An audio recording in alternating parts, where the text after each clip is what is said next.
मातली में दुखींदड़ वाक़ियो थियो आहे जंहिंमें हिकु नौजवान खान कुंभार ज़िंदगी जो ॾीओ हमेशह लाइ उजाए छॾी। शहर जेको मंशात जे बिल्कुलु घेरे में थी वियो आहे। नौजवान जेके आहिनि हाणे मजबूरन ख़ुदकशियूं पिया कनि ऐं हिते घरनि जा घर उहे हाणे उजड़ी रहिया आहिनि ऐं वीरान थी रहिया आहिनि। हीउ जेको साम्हूं वारो गाडर आहे हीउ हिन जी छित ते चढ़ी हिन तां ख़ुदकशी कई आहे। हीउ उहो ई घर आहे जिते हिन जेको ज़िंदगी जो पंहिंजो ॾीओ उजाए छॾियो। 30 सालनि जो लखानो आहे, हिकिड़ो भाउ आहे।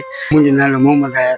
छो ख़ुदकशी कई, छाजे करे? उहो मवाली भंग पींदो वधे को तरसदार को केॾी महिल पीतो न ठहियो भंग जो मवाली कई।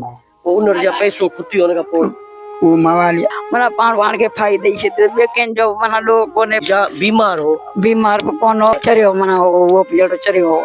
नौजवान लखा ॾिनो कुंभार ऐं ख़ुदकशी जा मंज़र संदसि ही साम्हूं मयत पई आहे। ख़ुदकशी जा निशान आहिनि गले जा, उहे गले जा जो ख़ुदकशी जा निशान आहिनि उहे तव्हांखे हीअ हिन जा मंज़र बि ही तव्हांखे ॾेखारे रहिया आहियूं। अच्छा, जेको कफ़न दफ़न जो बंदोबस्तु पड़े वारनि जी महिरबानी आहे जिन तमामु सुठो तव्हां कयो। बिल्कुलु इहो तव्हां कंदो तव्हांखे ॿुधाए न कंहिं कयो, पर हिकिड़े फ़र्द घर जे माण्हू उहो नहीं कयो। मातली शहर जेको सो बिल्कुलु बदामनी जे अलावा जेको सो मंशात जे बिल्कुलु भर चढ़ी वियो आहे ऐं नौजवान जेके हाणे ख़ुदकशियुनि ते लही आया आहिनि।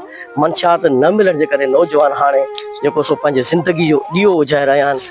हितां जे शहरनि IG Sindh, DIG Hyderabad, SSP Badin खां इहो मुतालबो कयो आहे त मातली शहर खे मंशात खां पाक कयो वञे, जे न त कुझु सालनि जे अंदरि में जेके आईंदो जो नस्ल आहे मजबूरन हिन लखाने कुंभार जीअं ख़ुदकशियूं करे पंहिंजी ज़िंदगी जो ॾीओ उजाए छॾींदा।